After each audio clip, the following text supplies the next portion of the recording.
نہ کوئی شناختی کارڈ دکھانا پڑتا ہے، نہ کسی خاص جگہ یا مقام کو تلاش کرنے کی ضرورت ہے، اور کوئی بھی بندہ راستے میں حائل نہیں، اور نہ کوئی دربان ہمیں روکتا ٹوکتا ہے۔ صرف اپنے نفس کے علاوہ عبد اور معبود کے اس راز و نیاز میں کوئی حجاب بیچ میں نہیں آتا۔ یہ تو دکاندار پیروں فقیروں کی من گڑت ہے کہ بیعت کے بغیر وہ خاص اسرار نہ بتائیں گے۔ وہ اسرار ہی کون سے ہیں جن کو وہ نہ بتائیں گے؟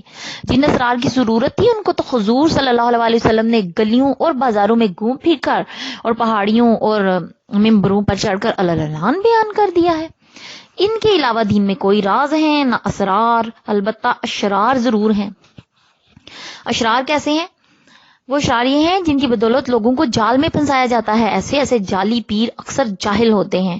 یوں منجملہ اسرار کے 5 فن ہیں: کیمیا، لیمیا، ہیمیا، سیمیا اور ریمیا۔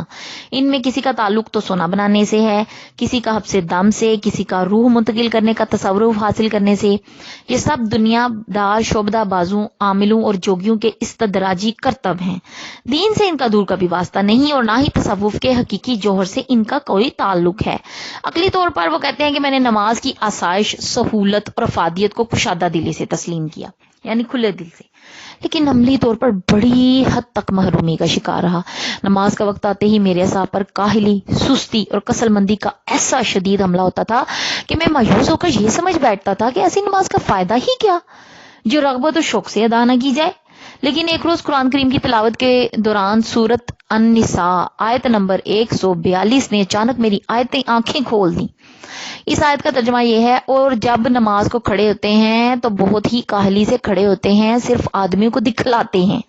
کسل کا ریا کے ساتھ مشروف کرنے سے میرے ذہن نے یہ سہارا پایا کہ کسل سے مراد کسل اعتقادی ہے، کسل طبعی نہیں، یعنی طبعی کسل پر ملامت نہیں جس سے غالباً کوئی بھی مبرہ نہیں۔ میں نے اپنے دل کو ٹٹولا تو اپنی کاہلی اور سستی میں نہ تو اعتقاد کی کمزوری پائی اور نہ ہی ریا اور نمائش کا دہل محسوس کیا۔ اس کے علاوہ پھر کہتے ہیں پارہ نمبر 17 میں سورۃ الانبیاء کی آیت نمبر 1 بھی میرے لیے حضر راہ ثابت ہوئی۔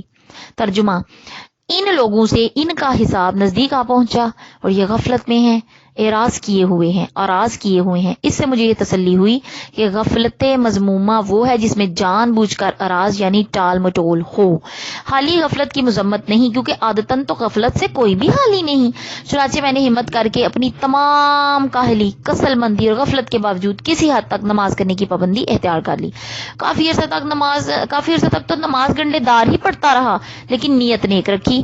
علاج کے طور پر دل میں یہ عقیدہ بھی قائم رکھا کہ شروع میں اگر اعمال پر دوام نہیں ہوتا تو اس مجموعہ پر ہی دوام کر لینا چاہیے کہ کبھی ہو گیا کبھی نہ ہوا۔ یہ بھی ایک طرح کا دوام ہی ہے، اگرچہ ناقص ہے، لیکن اس کے ساتھ ہی ایک اور رکاوٹ بھی راستے کا پتھر بن کر سامنے آ کھڑی ہوئی۔ کبھی نماز میں دل لگتا ہے، کبھی نہیں لگتا، کبھی ذہن میں سکون ہوتا ہے، کبھی انتشار، کبھی وساوس کا ہجوم ہوتا ہے، کبھی پریشان خیالیاں حملہ آور ہوتی ہیں۔ نماز کے دوران دل میں یکسوئی شاذ و نادر ہی نصیب ہوتی تھی، اس لیے دل میں یہ کھٹک رہتی تھی کہ میری ایسی ناقص نماز کا کیا فائدہ جو صرف اٹھک بیٹھک پر مشتمل ہو۔ رفتہ رفتہ ایک بار یہ سمجھ میں آئی کہ عمارت کی تعمیر کے لیے ابتدا میں تو صرف بنیاد مضبوط کرنے کا اہتمام کیا جاتا ہے، اس کے خوشنما ہونے کے پیچھے نہیں پڑتے۔ اس میں روڑے پتھر وغیرہ سب بھر دیتے ہیں اور بعد میں اس پر بڑے بڑے عالیشان محل اور بنگلے تعمیر ہوتے ہیں۔ اسی طرح ناقص عمل کی مثال بھی کامل عمل کی بنیاد کے مترادف ہے۔ بنیاد کی خوبصورتی اور بدصورتی پر نظر نہ کی جائے، جو کچھ جس طرح بھی ہو سکے کرتا رہے۔ جیسے نماز گو ناقص ہی ہو مگر ہو حدود میں، وہ ہو جاتی ہے۔ اسی پر عمل کرنے سے نماز کامل کا دروازہ بھی اپنے وقت پر کھلنا شروع ہو جاتا ہے۔ پیج نمبر 10 کی لائن نمبر 3 میں نے چھوڑی ہے اور تھوڑی دیر بعد ہم لوگ آگے اسی پیج کو کنٹینیو ریڈنگ کریں گے۔ Thank you so much.